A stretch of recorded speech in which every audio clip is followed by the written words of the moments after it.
Halo teman-teman, saya Maria Kasih Ananda. Ini adalah tugas UAS mata kuliah Linguistik Historis Komparatif yang diampu oleh Ibu Dr. Adisti Primiwulan, Magister Pendidikan. Oke deh, check it out.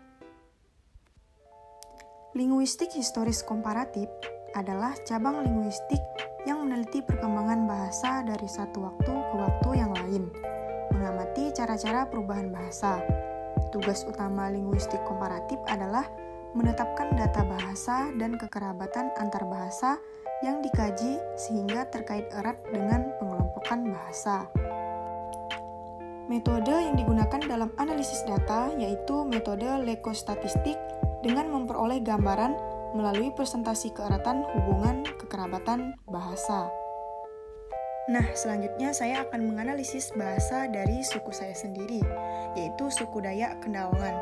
Asal-usul dan sejarah suku Kendawangan. Rumpun bahasa Dayak Kendawangan. Bahasa Dayak Kendawangan merupakan Dayak laut dengan menggunakan bahasa Melayu Borneo Barat dan termasuk juga rumpun Dayak Jelai. Persebaran wilayah yang menggunakan bahasa Dayak Kendawangan. Di Kalimantan Barat, penyebaran suku Dayak Kendawangan sebagian besar ada di wilayah pedalaman Kabupaten Ketapang.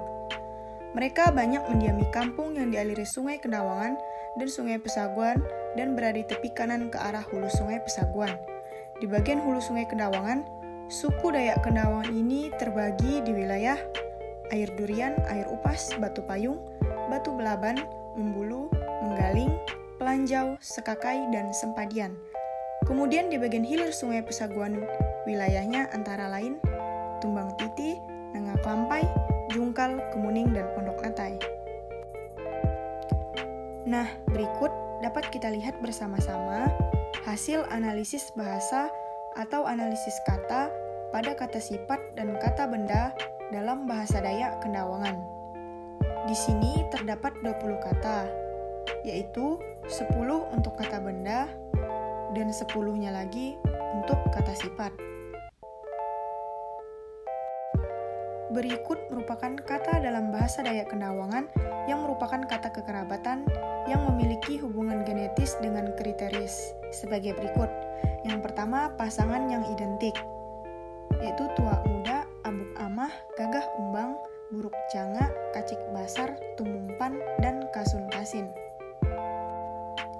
Lalu selanjutnya pasangan yang mirip secara fonetis. Di sini yaitu kata pertama yaitu telur dalam bahasa Indonesia menjadi talur dalam bahasa Dayak Kendawangan.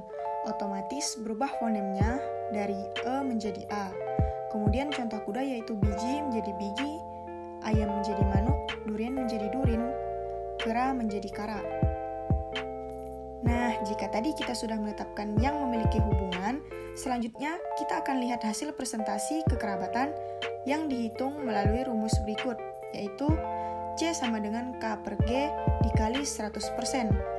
C sama dengan koknes atau kata kerabat, K sama dengan jumlah kosakata kerabat, dan G sebagai jumlah glos yang diperhitungkan. Hasil yang didapatkan adalah 40%. Nah, jika tadi kita melihat hasil presentasi kekerabatan, maka selanjutnya kita akan melihat hasil dengan jangka kesalahan untuk menetapkan kemungkinan waktu pisah yang mungkin tepat. Di sini kita akan menggunakan rumus W sama dengan log dikali C2 per log dikali R. W sama dengan waktu pisah dalam ribuan tahun yang lalu, R sama dengan retensi atau persentase konstan dalam 1000 tahun, C sama dengan persentase kerabat, log sama dengan logaritma dari tabel logaritma. Dari rumus di atas, kita dapat melihat hasil yang ditemukan adalah 130 tahun lalu. Setelah melihat hasil hitungan jangka kesalahan untuk menetapkan kemungkinan waktu pisah yang tepat, selanjutnya kita akan melihat hasil persentase kekerabatan dengan kategori tingkat kekerabatan bahasa, yaitu dengan rumus sebagai berikut. Dengan hasil yaitu 35,2%.